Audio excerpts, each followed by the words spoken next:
ছোটবেলা থেকেই মাকে বলতে শুনেছি আমার নাকি পায়ে সর্ষে লাগানো আছে।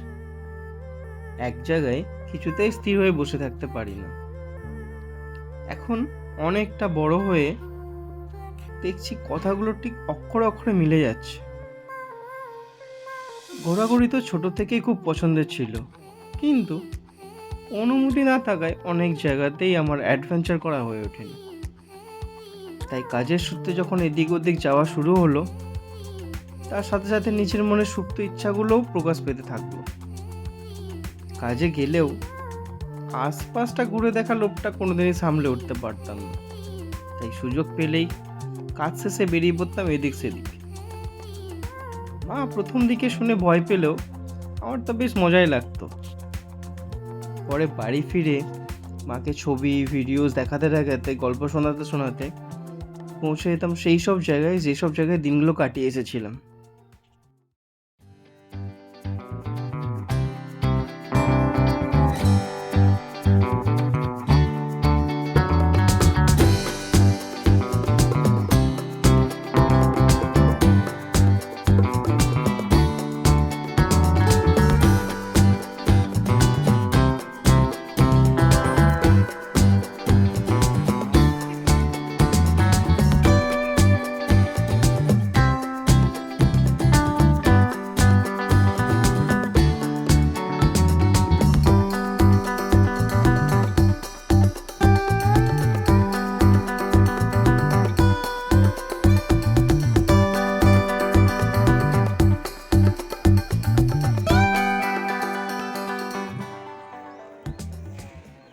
রেস শেষ হতে না হতেই আবার বেরিয়ে পড়তাম নতুন জায়গায়, নতুন জায়গার সন্ধানে।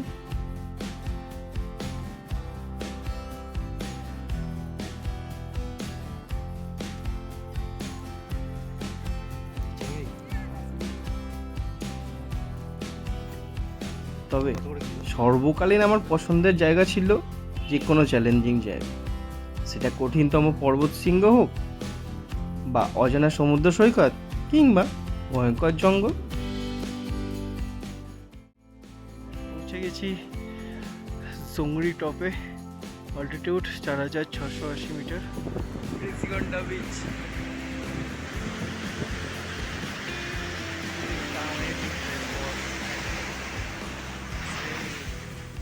এটা হচ্ছে বিচের এন্ট্রান্সটা।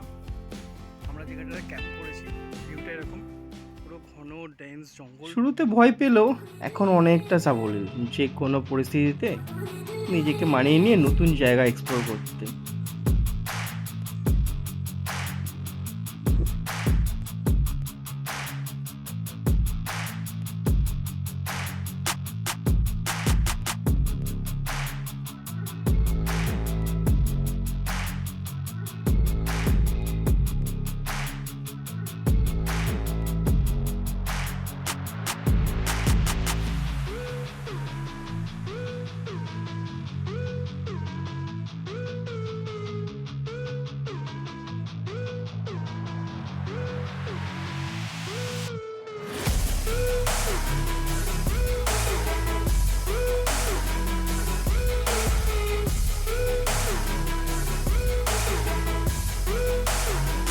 কখনো একা, কখনো বা বন্ধুর সাথে, কখনো অপরিচিত কারোর সাথে ঘুরে দেখেছি এদিক ওদিক অনেক জায়গায়। তবে সেসব জায়গার সৌন্দর্য অতুলনীয়, না দেখলে ভাষায় প্রকাশ করা যায় না, তার সৌন্দর্যের বিবরণও দেওয়া যায় না।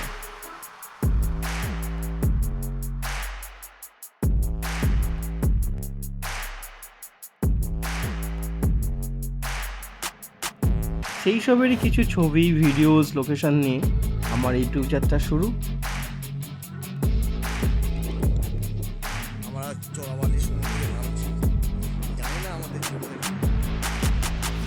আরও নতুন কিছু অজানা জায়গার সম্বন্ধে জানতে হলে পাশে থাকুন, সাথে থাকুন আর দেখতে থাকুন নীল ভেগাবন্ডস।